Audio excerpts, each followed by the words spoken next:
Aruba changes course in talks with the Netherlands. Their protest surprises Knops. St. Martin Road claims yet another life. And Chief Operations Officer talks of the changes at SZV. Those are the headlines from Monday, September the 14th, 2020.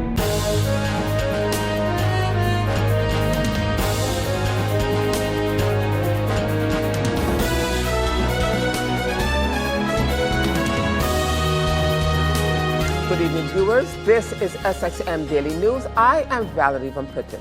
And as usual, we have a full newscast for you this evening, so let's get started. In our first story, several changes have been made at our social and health insurance company, SZV. 2020 and the COVID-19 pandemic have forced many of us to make changes not only in our routines and lifestyles, but how we conduct business as well. Chief Operations Officer Reginald Willemsberg spoke to our news department about those changes and the change in doctor control procedure in particular. Since March, when we had the lockdown, but we still had people who were functioning and that were becoming sick, so we had to change one time, and then we switched over to what we call online reporting. The online reporting, which the employee then goes to SZV website, SZV.sx, and would fill in the form, and then it's submitted every day to the control department, the medical control department, who then will call each person to find out what they have, what the problem is, and then to determine if they're on sick leave or not. Then afterwards, we will send an email to the person stating for which period they are unfit for work. This email then, or this letter or email, can be forwarded to the employer, so they have that for the record. So that has been working quite well. So, and the latest change we did, we added another change to that, is that as of the 1st of August, you don't have to go to your GP to be declared unfit for work for the first and second day. The change is that instead of going to your GP, you as an employee, when you feel unfit for work, you can call, or whatever procedure your employer has stated how you have to do it.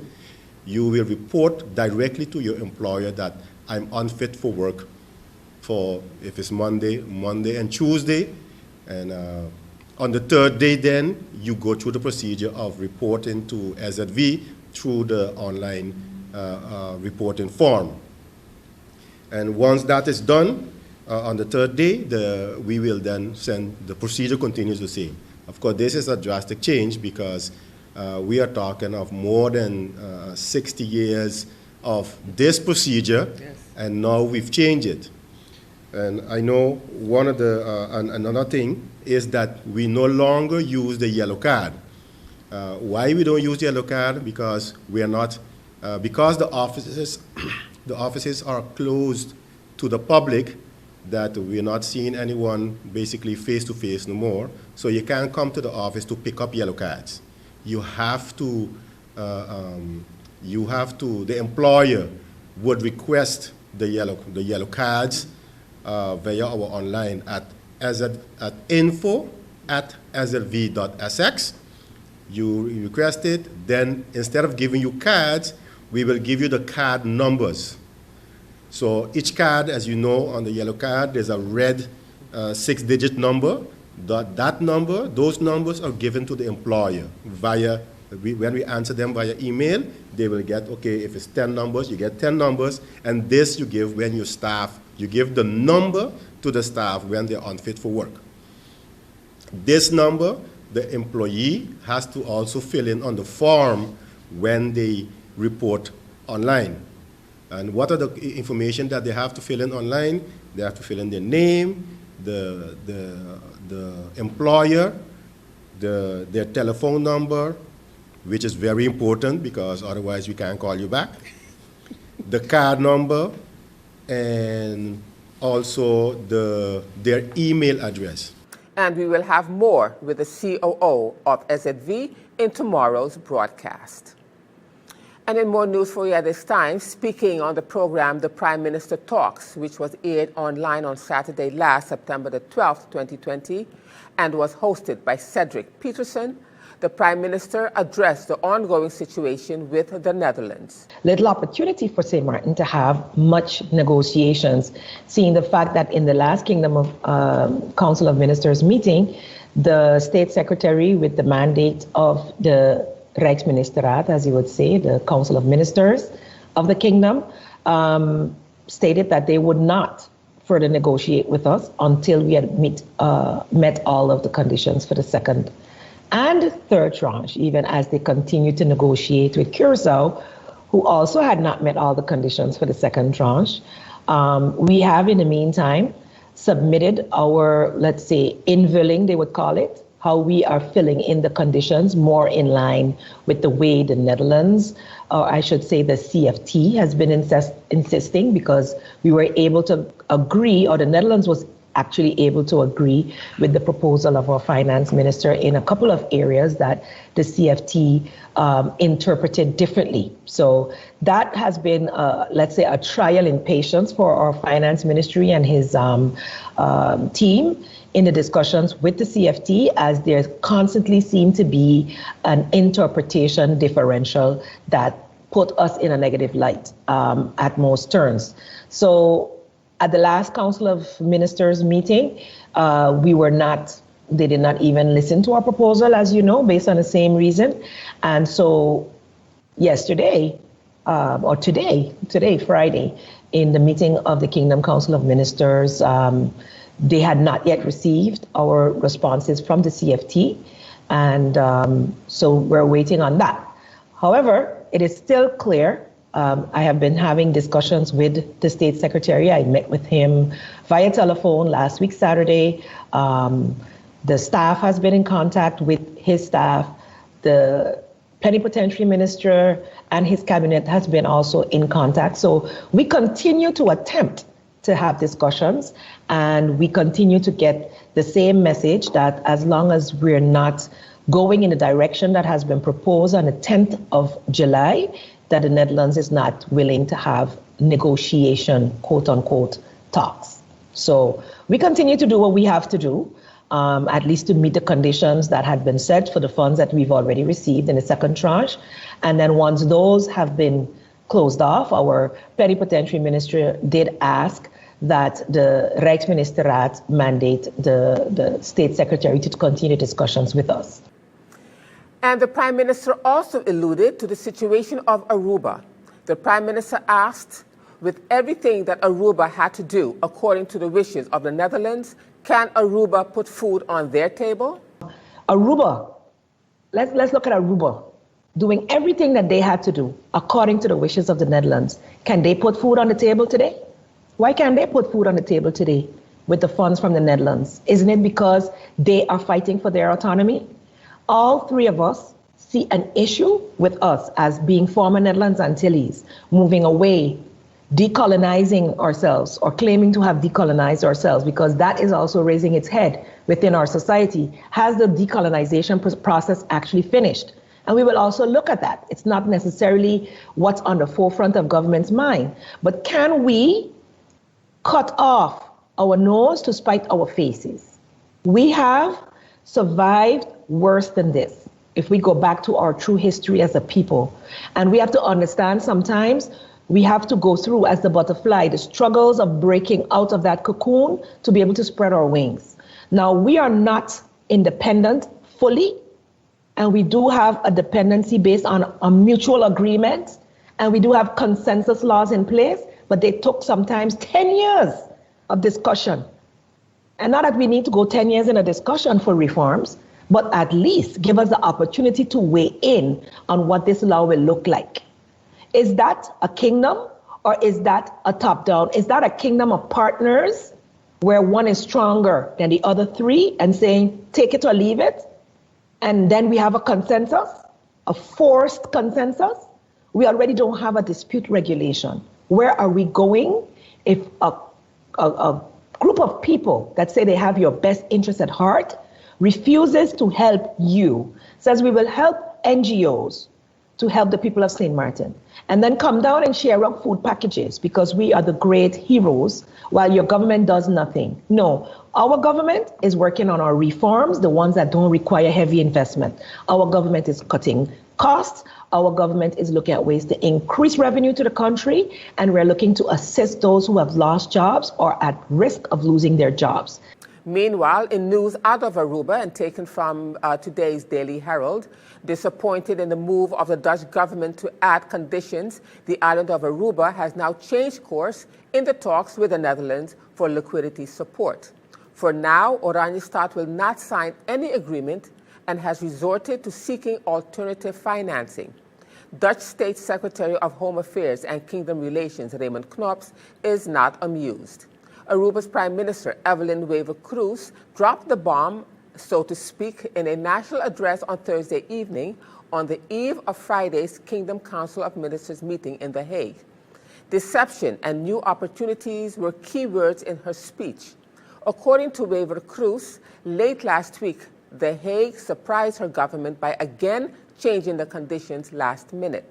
Reportedly, the period of the third tranche of liquidity support amounts to 204 million Aruban florins, which would be extended to cover 5 months, July to November, instead of the originally agreed on 3 months, July to September.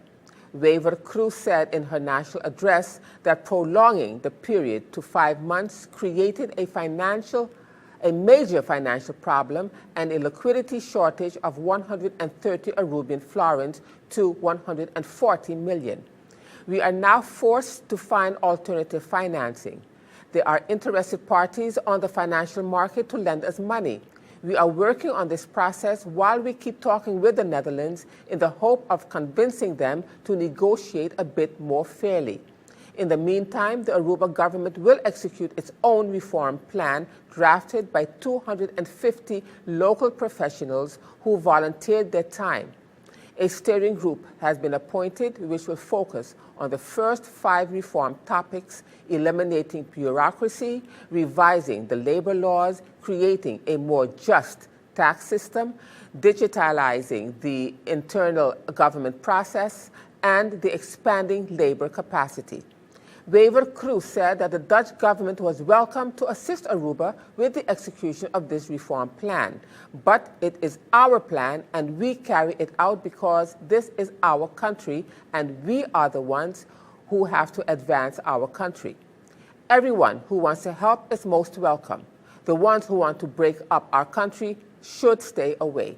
The Prime Minister ends with that she understands that it is politically complicated on the islands, but it is important that we take a decision. We are not negotiating on our proposal. The islands have to decide whether they want to take it, the article reads in part. And still to come, Prime Minister says they have done everything not to touch the salaries of civil servants. And we'll have the details to that story and more when SXM Daily News returns.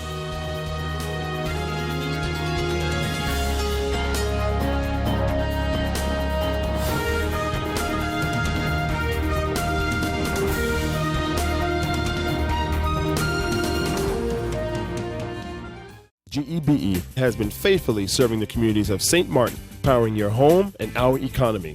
Come rain or shine, our qualified team of professionals are working hard 24 hours a day to provide you and your family with safe, reliable electricity and water.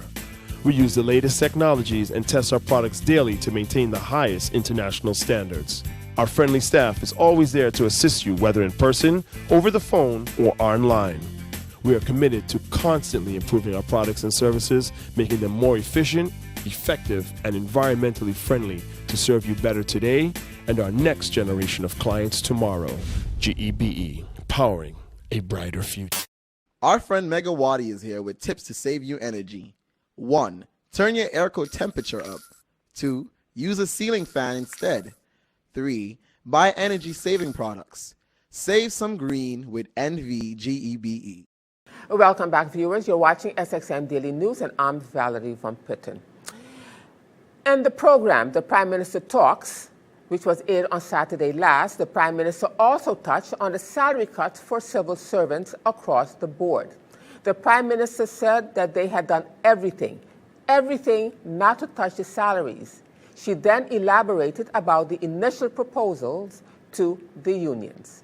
We've already cut our own salaries as politicians on both sides. We have had discussions over and under on the 12.5% cut that was mandated with our agreement back then for our civil service. And in doing so, we have done everything, and I mean everything, not to touch the salaries.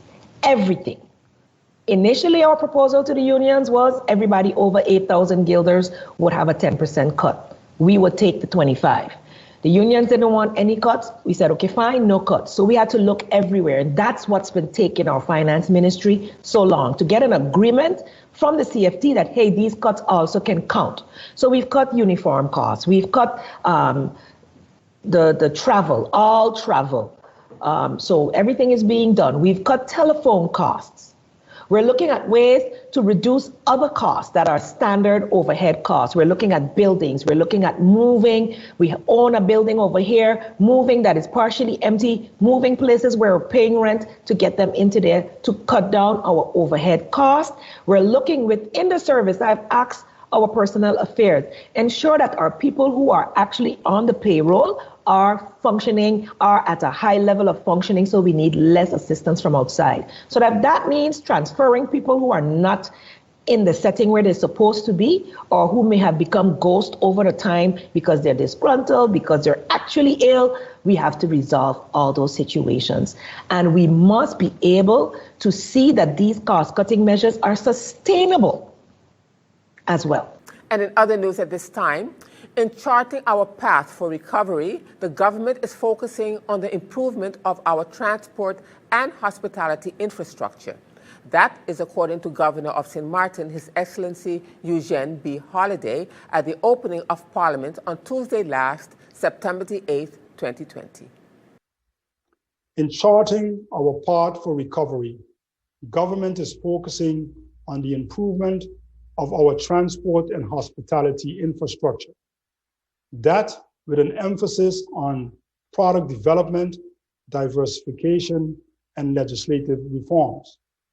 Government considers the restoration of the airport terminal building critical to the improvement and functioning of our transport and hospitality infrastructure. With the financing already secured, this project offers a good opportunity to generate economic activity and create jobs. In addition, the government, as part of its product development policy, has issued a building permit and is working with the developer to facilitate the construction of a new 452 rooms resort in the Great Bay Area. The construction will create jobs now, offer future employment, and help boost our economy. The coronavirus has also highlighted the need for St. Martin to reduce its import bill. Government will therefore work to reduce St. Martin's dependence on fossil fuels. Government will, to that effect, pursue an energy policy anchored on solar energy.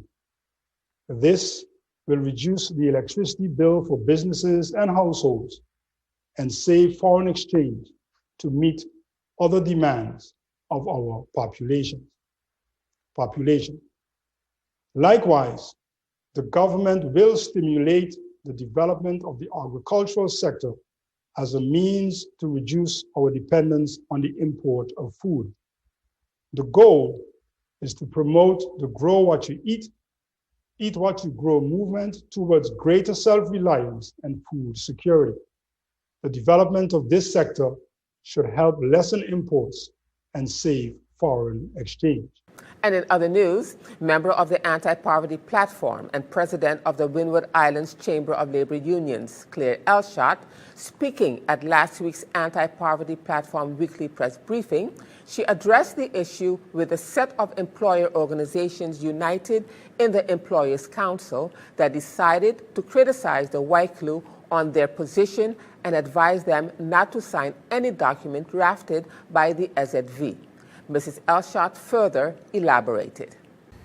A set of employers' organizations united in the Employers' Council of St. Martin decided to criticize the Windward Island Chamber of Labor Unions on their position and advice to all workers not to sign any document drafted by SZV for employers to get the payroll subsidy from the workers. The employers want the workers to sign for a 20% cut. All employees must agree. If one out of all employees does not sign the agreement, the employer forfeits all support for the month of June.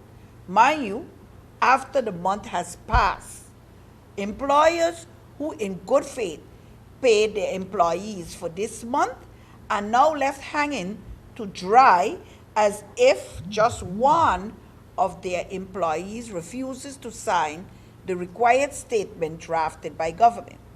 Apparently, the lack of consultation and consensus has upset the Chamber of Unions to such an extent that they are now advising their members and private sector employees in general to not sign the required statement. This is unfortunate as it would lead to mass layoff and an increase in the number of business closures, bankruptcy. This has created an unworkable level of animosity and distrust between the employers and employees. As coordinator of the Anti-Poverty Platform and Consumers Coalition, and as president of the Chamber of Labor Unions, I hereby emphatically want to make it clear that at no time the Chamber of Labor Unions is responsible for the consequences of employers not meeting the payroll support conditions for June. The government has issued the subsidy requirement for the SSRP, not the unions. And as we continue now with some sad news, St. Martin Rose has claimed the life of one more resident when a motorcycle rider was fatally injured on Sunday evening around 6 p.m. on the airport road. Information received says that the man was riding a motorcycle on the airport boulevard towards the Princess Juliana International Airport when he collided with a vehicle in the area of Hertz Car Rental. The man was reported to be in a group of other motorcycle riders. After the collision, the rider's bike ended up hitting the metal barrier and coming to a stop on the side of the road by the airport's perimeter fence. Paramedics and police rushed to the scene and found the rider alive but unconscious and grievously injured. He was taken to the St. Martin Medical Center, where he later succumbed to his injuries shortly after arrival. The police department could not provide any more details about the accident as its investigation is still ongoing.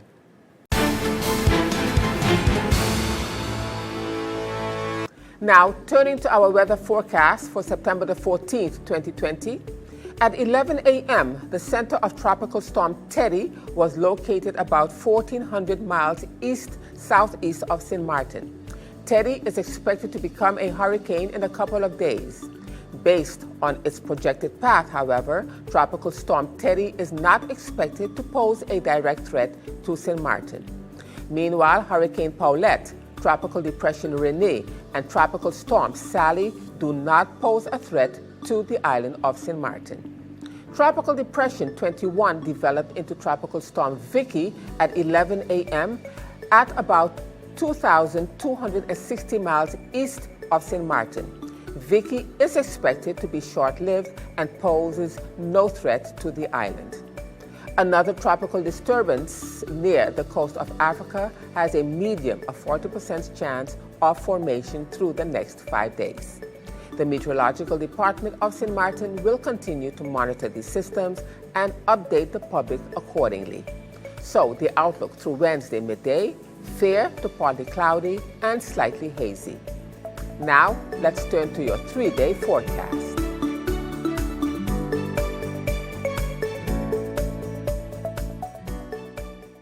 And still to come, Prefet on French St. Martin extends border closure indefinitely. And we'll have the details of that story and more when SXM Daily News returns.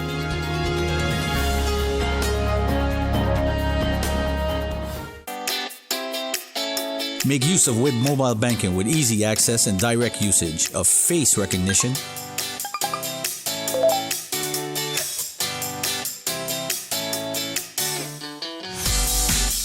PIN code,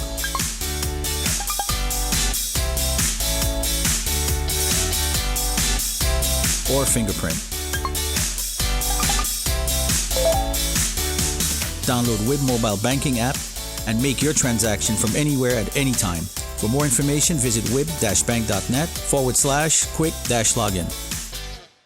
And now in news out of French St. Martin, the Swaliga United Movement said on Sunday in a release that Prefet on French St. Martin, Sylvie Faucher, has taken a unilateral decision to extend the closure of the symbolic borders for an indefinite period of time in defiance of the spirit of the Treaty of Concordia that has guaranteed the free movement of people and goods for 372 years.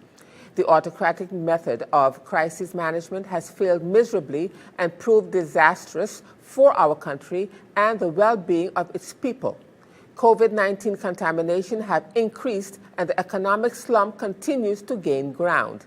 The Swaliga United said that in spite of this observation, the Prefet seems deliberately to want to ignore the social, cultural, and economic reality of St. Martin. The false pretext of protecting the population put forward by the Prefet is totally unfounded and has recently been castigated by a group of doctors.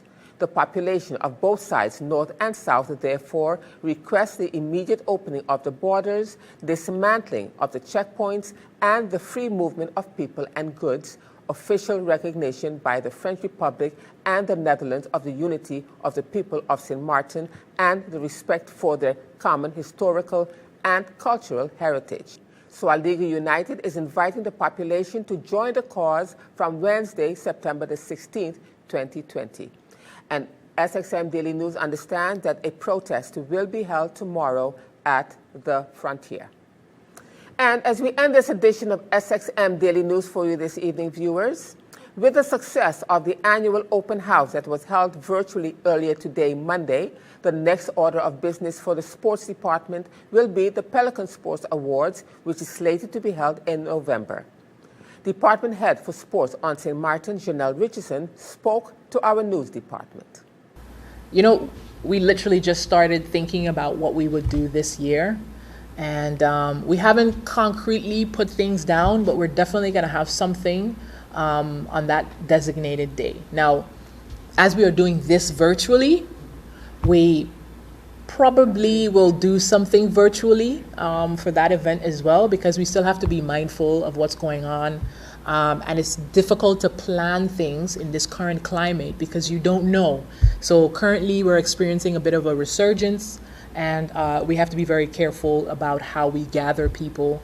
And that type of event is about mixing and mingling, you know, and people kind of coming together and saying, hey, what's going on in your sport? You know, sport people you haven't seen in a while, you know, connecting people. And that's the purpose of that, not just to highlight, you know, the various persons in sport, but also to, and recognize them, but also to bring people together. And in this current climate, it's a bit difficult doing that. So we're definitely going to come up with a different way of presenting that concept.